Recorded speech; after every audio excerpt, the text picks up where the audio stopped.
হত্যার দায়ে একবার করে মৃত্যুদণ্ড হয় তাহলে 1400 মানুষকে হত্যার দায়ে অন্তত 1400 বার মৃত্যুদণ্ড হওয়া উচিত।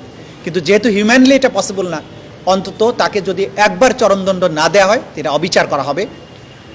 আইনে মিটিগেটিং ফ্যাক্টর বলে একটা কথা থাকে, যে তার কিছু কর্মকাণ্ড যদি এমন হয় যার প্রেক্ষিতে আদালত বিবেচনা করতে পারেন এই ভালো কাজগুলো তিনি করেছেন, তার শাস্তি কমানো যেতে পারে। কিন্তু শেখ হাসিনার ব্যাপারে আমরা দেখিয়েছি যে তার মিটিগেটিং কোনো ফ্যাক্টর নেই, প্রত্যেকটি ফ্যাক্টর হচ্ছে অ্যাগ্রেভেটিং ফ্যাক্টর। অর্থাৎ যে কোনো ফ্যাক্টরকে যদি বিবেচনা করা হয় তাহলে দেখা যাবে তার অপরাধের তার শাস্তির পরিমাণটা বাড়ানো দরকার, কমানোর কোনো সুযোগ নেই। সুতরাং তার ব্যাপারে আমরা বলেছি যে তাকে চরম শাস্তি দেয়াটা উচিত এই আইনের এই বিচারের মধ্যে। ছেলেগুলো চেয়েছিল প্রতিবাদ করতে, তাদেরকে রাজাকার ট্যাগ দেওয়া হলো। তারপরে বলেছে যেহেতু রাজাকার হতে চেয়েছে তাদেরকে রাজাকারদের মতো ফাঁসি দেব। তারপর বলেছে ইংল্যান্ডে ছাত্র আন্দোলনকারীদের হত্যা করা হয়েছে, আমি এদেরকে হত্যা করব। এরপর লেথাল ওয়েপন ব্যবহার করে তাদেরকে উপর থেকে হেলিকপ্টার দিয়ে ক্লিয়ার করা, অর্থাৎ তাদেরকে হত্যা করে নির্মূল করার নির্দেশ দেওয়া হলো। বম্বিং করার কথা বলা হলো, প্যারাট্রুপার নামানোর কথা বলা হলো।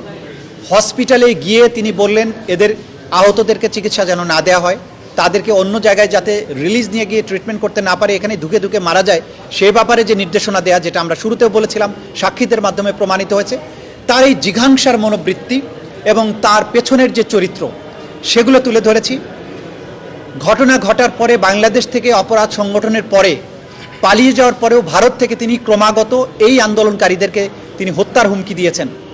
যারা বিচারিক আদালতে এই হত্যাকাণ্ডের বিচার চেয়ে মামলা করেছেন তাদেরকে নির্মূল করার কথা বলেছেন, তাদের বাড়িঘর জ্বালিয়ে দেওয়ার কথা বলেছেন।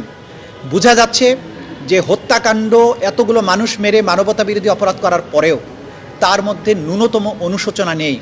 তিনি একজন হার্ড নাট ক্রিমিনালের ভূমিকায় অবতীর্ণ হয়েছেন। সুতরাং এই ট্রাইব্যুনালের মামলায় তিনি যেহেতু সকল অপরাধীদের প্রাণভোমরা ছিলেন, সুপার স্ট্রাকচারের সকল স্ট্রাকচারের উপরে অবস্থান করতেন, তিনি অপরাধের নিউক্লিয়াস ছিলেন, তাকে চরমদণ্ড এই আইনে যেটা আছে সেটাই দেয়া শ্রেয়।